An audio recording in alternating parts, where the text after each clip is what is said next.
patético. O grande Fernando Diniz. Cara, deixa eu falar uma coisa pra você. Eu torço contra a seleção. O técnico Fernando Diniz fez a sua primeira convocação para a seleção brasileira, e o que vimos foi uma lista sem muita surpresa, sem nenhum absurdo, uma lista que agradou muita gente. Vale lembrar que os escolhidos pelo técnico irão disputar os 2 primeiros duelos das eliminatórias sul-americanas para a Copa do Mundo 2026. A estreia do treinador será no dia 8 de setembro diante a Bolívia, e depois no dia 12 de setembro contra o Peru. Quem fez um breve comentário foi o Galvão Bueno. Veja o que ele falou sobre a convocação. Diria que uma convocação autoral. O futebol dele é autoral. Vamos lá para os goleiros. Alisson, Bento do Atlético, o Ederson do Manchester City tirou o Everton, que está há tanto tempo na seleção. Os laterais, ele foi para gente nova, como o Wanderson, o Caio Henrique, o Renan Lodge, que já jogou com ele, mas o Danilo pela direita, o Danilo já desde antes da Copa não joga mais de lateral direito, ele é zagueiro de área no time da Juventus, mas sempre foi um belo jogador. E Banhes, Arábia Saudita, hein? Ele e o Neymar da Arábia Saudita. Gabriel Magalhães, Marquinhos e o Nino do Fluminense, que era esperado, todo mundo esperava. Meio campista, vamos lá, André do Fluminense, correto. Bruno Guimarães, gosto muito. Casimiro, tem que jogar sempre. Joelinton, talvez seja uma surpresa, do Newcastle. E o Rafael Veiga do Palmeiras, justo, jogando um belíssimo futebol. Os atacantes, nenhuma novidade, talvez apenas o retorno do Matheus Cunha do Wolverhampton, que sempre foi um grande jogador, foi muito bem na conquista do ouro olímpico, porque ó, Antony, Martinelli, Matheus Cunha, Neymar, Richarlison, Rodrigo e Vini Júnior. Boa sorte, Diniz. Bora lá. Como nenhuma lista é unânime, o craque Neto fez o contraponto, analisando alguns nomes que deveriam ser convocados e criticando algumas escolhas do técnico Fernando Diniz. Vale lembrar que para o Neto, Diniz não seria o nome ideal para a seleção brasileira. Deixei para falar um pouco mais tarde. Absurdo, né? Tudo continua igual, né? Convocar Matheus Cunha de centroavante para a seleção brasileira, para jogos de eliminatórias, que é uma coisa tão absurda, que aí eu entendo o que é ser treinador de seleção. Aí eu entendo como é que pode deixar o Gabigol fora de uma lista, como é que pode deixar o Hulk fora de uma lista, o Dudu fora de uma lista. É quase que risonho e ao mesmo tempo patético. Quando eu não convoco o Gabigol, o Hulk, ou o Dudu, ou o Zé Rafael, por uma seleção brasileira que vai jogar contra a Bolívia e contra o Peru, e eu convoco, sendo interino, hein, o grande Fernando Diniz, cara, deixa eu falar uma coisa pra você, eu torço contra a seleção, porque não levar o Gabigol é um absurdo do absurdo. Que isso, Matheus Cunha, parabéns, hein? Deve ter um empresário bom, hein?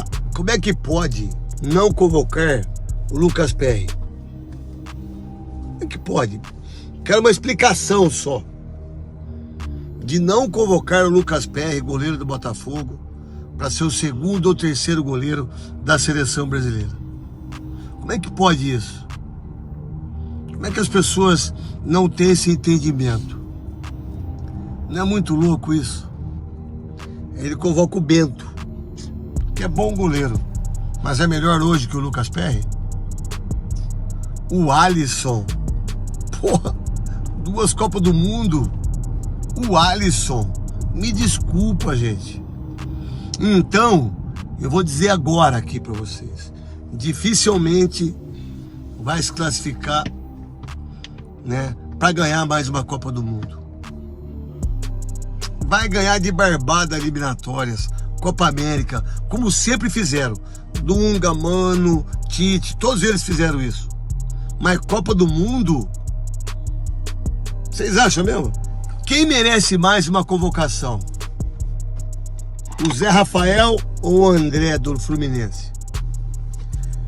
Daquilo que o Zé Rafael ganhou de título, do que ele tá jogando, é o Zé Rafael. E o André é bom de bola. Muito bom de bola. mas o Zé Rafael tá, ó, muito na frente.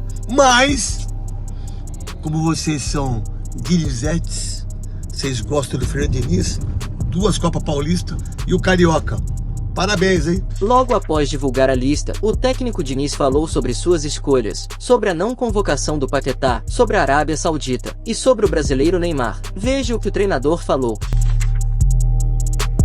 De fato, o Neymar externou todas essas coisas que você disse, tanto do desejo da gente trabalhar junto, quanto lá no início uma vontade de repensar a participação dele na seleção. Eu conversei com ele recentemente e ele se mostrou muito disposto, extremamente feliz pela oportunidade da gente construir uma história aqui na seleção. Eu, em relação a ele, vocês já sabem o que eu penso, mas vou repetir. É um jogador que é muito difícil aparecer outro, é um talento muito raro do futebol mundial e acredito que ele merece, até o final da sua carreira, pelo imenso talento que ele tem, escrever o capítulo mais bonito dessa história, que eu acho que para mim ainda não foi escrito.